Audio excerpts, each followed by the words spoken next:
क्या नमाज शब नमाज मगरिबैन के बाद भी पढ़ी जा सकती है? नमाज शब कम से कम कितनी रकत है?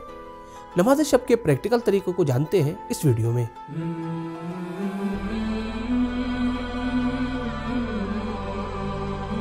बिस्मिल्लाहिर्रहमानिर्रहीम।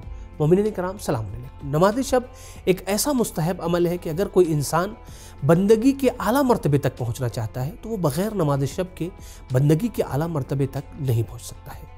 छठे इमाम जाफ़र सादिक़ अलैहिस्सलातु वस्सलाम नमाज शब के बारे में ताकीद करते हुए इरशाद फरमाते हैं, जो शख्स नमाज शब न पढ़े वो हमारे खालिस शियों में से नहीं है।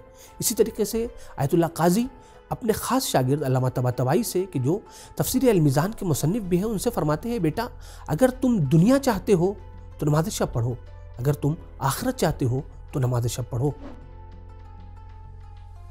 तो आइए नमाज शब के प्रैक्टिकल तरीके से पहले नमाज शब हम किस वक्त से किस वक्त तक पढ़ सकते हैं इसे जानते हैं। तो देखें आयतुल्लाह सिस्तानी हफ़िज़हुल्लाह नमाज शब के वक्त के सिलसिले से फरमाते हैं, नमाज शब का वक्त रात के शुरू होने से शुरू हो जाता है और तुलूए फजर यानी अज़ान सुबह तक नमाज शब का वक्त रहता है। लिहाजा अगर कोई शख्स नमाज इशा के बाद नमाज शब पढ़ ले रहा है तो ऐसी सूरत में वो वक्त में नमाज शब को अदा कर रहा है। अगरचे अफजल और बेहतर ये है कि नमाज सुबह से नज़दीक नमाज शब को पढ़ा जाए। आयतुल्लाह सिस्तानी हफ़िज़हुल्लाह के अलावा मशहूर उलमा जैसे आयतुल्लाह ख़ामेनी हफ़िज़हुल्लाह और दीगर मराजे कराम के नज़दीक नमाज शब का वक्त आधी रात से शुरू होता है। अगरचे किसी शख्स को यह खौफ हो या डर हो कि वो सुबह में नहीं उठेगा तो वो आधी रात से पहले भी पढ़ सकता है।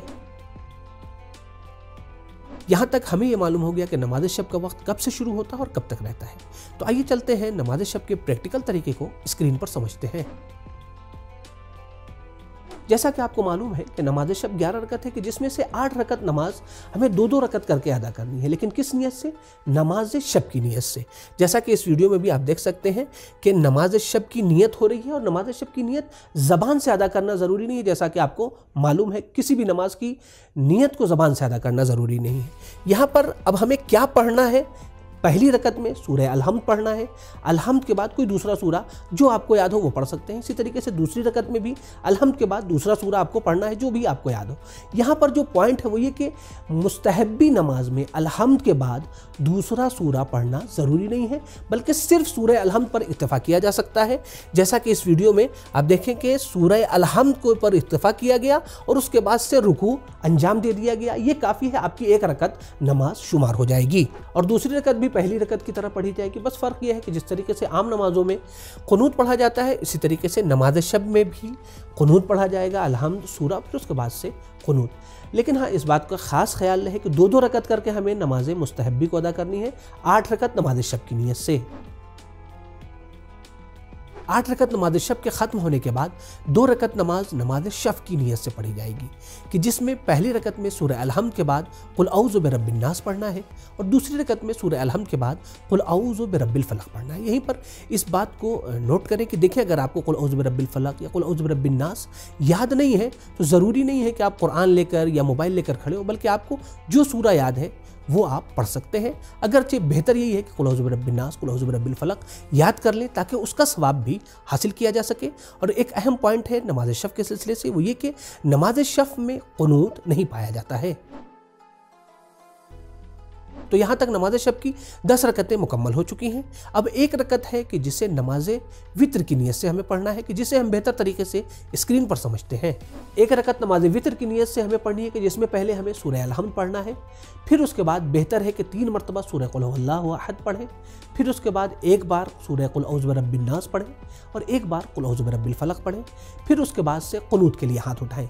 कुनूत में अफजल ये है और बेहतर ये है कि आप दाहिने हाथ से तस्बीह, जिस तरीके से इस वीडियो में आप देख रहे हैं, तस्बीह हाथ में रखें या हाथ से शुमार करें दाहिने हाथ से और बाएं हाथ को इस तरीके से कुनूत के लिए उठाएं। और कुनूत में कुछ अहम मुस्तहब है कि जिसे हम आगे बयान करेंगे। नमाज वितर के कुनूत में जो चीज़ सबसे पहले मुस्तहब है वो ये है कि आप 40 मोमिनीन की मग़फ़िरत की दुआ करें, चाहे वो ज़िंदा हो या इंतकाल कर गए हों।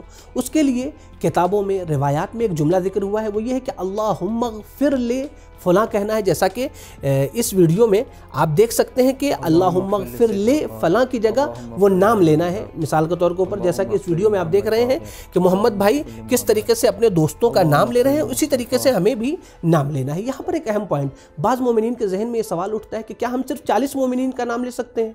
हमारे तो बहुत से रिश्तेदार हैं, तो क्या करें, क्या हम उनका नाम नहीं ले सकते? तो देखें, आप उनका नाम ले सकते हैं, लेकिन इस बात का ख्याल रहे कि आप 40 से ज़्यादा का अफराद का जो नाम ले रहे हैं वो जुज़ नहीं है। खुदावंद मुतआल उनकी मग़फ़िरत करेगा आपकी दुआ के लिए, लेकिन क़ुनूत का वो हिस्सा नहीं है।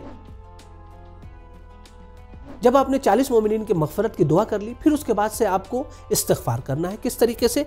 जिस तरीके से इस वीडियो में आप आवाज़ सुन सकते हैं कि क्या कहना है आपको, अस्तग़फ़िरुल्लाह रब्बी व अतूबु इलैह। 70 मरतबा अस्तग़फ़िरुल्लाह रब्बी व अतूबु इलैह आपको कहना है। जब हमने 70 मरतबा अस्तग़फ़िरुल्लाह रब्बी व अतूबु इलैह के ज़रिए से अपने लिए मग़फ़िरत तलब कर ली, फिर उसके बाद से मुस्तहब ये है कि एक जुमले की तकरार की जाए। वो जुमला जैसा कि इस वीडियो में भी आप सुन सकते हैं, वो ये है कि हाज़ा मक़ामुल आइदी बिका मिनन नार। इस जुमले की तकरार करनी है, जिसका मफ़हूम ये है कि ये मकाम या यहाँ पर वो बंदा खड़ा है कि जो तुझसे जहन्नम की आग से पनाह मांगता है। जब हमने 7 मरतबा हाज़ा मक़ामुल आइज़ बिका मिनन नार पढ़ लिया, फिर उसके बाद से मुस्तहब ये है कि 300 मरतबा अल-अफ़, जैसा कि इस वीडियो में भी आप देख सकते हैं, अल-अफ़ 300 मरतबा हमें कहना है, तस्बीह से हमें शुमार करना है। अल-अफ़ यानी खुदाया मुझे माफ़ कर दे, खुदाया मुझे माफ़ कर दे, खुदाया तेरी बख्शिश के हम तलबगार हैं। ये मुस्तहब है हमें कहना। यहाँ पर एक अहम पॉइंट है, वो ये है कि इन तमाम हालत में इंसान को ये कोशिश करनी चाहिए कि ज़्यादा से ज़्यादा गिरिया करे, रोए और खुदावंद मुतआल से मग़फ़िरत तलब करे। तो ये थे नमाज़ वित्र के वो मुस्तहबात कि जिसकी बहुत ज़्यादा ताकीद हुई है। नमाज़ वित्र के बारे में और नमाज़ शब के बारे में कुछ अहम पॉइंट है, आइए उसे भी जान लेते हैं। पहला पॉइंट यह है कि नमाज़ वित्र के क़ुनूत में पढ़ी जाने वाली और भी बहुत सी दुआएं हैं जो किताबों में जिक्र हुई हैं, लिहाजा आप किताबों की तरफ मुराजा करें और उन दुआओं को नमाज़ वित्र के क़ुनूत में पढ़ सकते हैं। और दूसरा पॉइंट यह है कि अगर आपके पास वक्त नहीं है या कोई मजबूरी है तो नमाज़ वित्र के क़ुनूत में से कुछ चीज़ें आप कम भी कर सकते हैं, कोई हर्ज नहीं है। हत्ता उलमा ने तो ये भी कहा है कि जवानों की दिलचस्पी ख़त्म न होने पाए, लिहाजा उन्हें शुरू से ही ज़रूरी नहीं है कि वो 11 रकत के ऊपर फोकस करें, 11 रकत पढ़ें, बल्कि 3 रकत भी वो खुलूस नियत के साथ यानी नमाज शफ़ और नमाज वित्र पढ़ें, लेकिन हाँ तवज्जो के साथ, खुलूस दिल और खुलूस नियत के साथ पढ़ें। फिर उसके बाद से धीरे धीरे स्टेप बाय स्टेप उसमें इजाफा करते जाएं और फिर मुकम्मल नमाज शब पढ़ें। अगर वक्त कम हो, मसलन आज़ान सुबह में 10 मिनट बचा हो, तो नमाज शब कैसे पढ़ेंगे और क्या नमाज शब की क़ज़ा पढ़ी जा सकती है? देखिए, अगर वक्त बहुत कम है, मसलन सिर्फ 10 मिनट बचा हुआ है अज़ान सुबह में, तो ऐसी सूरत में ज़रूरी नहीं है कि आप 8 रकत नमाज शब पढ़ें, फिर 2 रकत नमाज शफ़ और 1 रकत नमाज वित्र, बल्कि सिर्फ आप 3 रकत यानी 2 रकत नमाज शफ़ और 1 रकत नमाज वित्र पे इक्तफ़ा कर सकते हैं। लेकिन हाँ, अगर आपकी नमाज क़ज़ा हो गई है, मसलन अज़ान सुबह तक आपकी आँख नहीं खुली, तो ऐसी सूरत में नमाज शब की आप क़ज़ा भी कर सकते हैं और ऐसा करना मुस्तहब करार दिया गया है। कभी कभी ऐसा होता है कि हम नमाज वित्र पढ़ते रहते हैं और अजान शुरू हो जाती है, तो ऐसी सूरत में हम क्या करें? देखिए, अगर ऐसी सूरत पेश आ जाए तो फ़ौरन नमाज ख़त्म करना ज़रूरी नहीं है, बल्कि आप मुस्तहबात के साथ नमाज वित्र को ख़त्म करें। हाँ, लेकिन एक चीज़ का ख़ास ख्याल रखना है, वो ये है कि आपको अब बाकी जो चीज़ें हैं उसको अदा और क़ज़ा की नीयत के बगैर पढ़नी है। आप मुकम्मल करें, फिर उसके बाद नमाज सुबह को अदा करें। क्या नमाज शब बैठ कर पढ़ी जा सकती है? देखिए, आप नमाज शब आम हालात में, यानी जहाँ पर कोई भी मजबूरी नहीं, कोई भी मुश्किल नहीं है, आप बैठ कर पढ़ सकते हैं, कोई हर्ज नहीं है।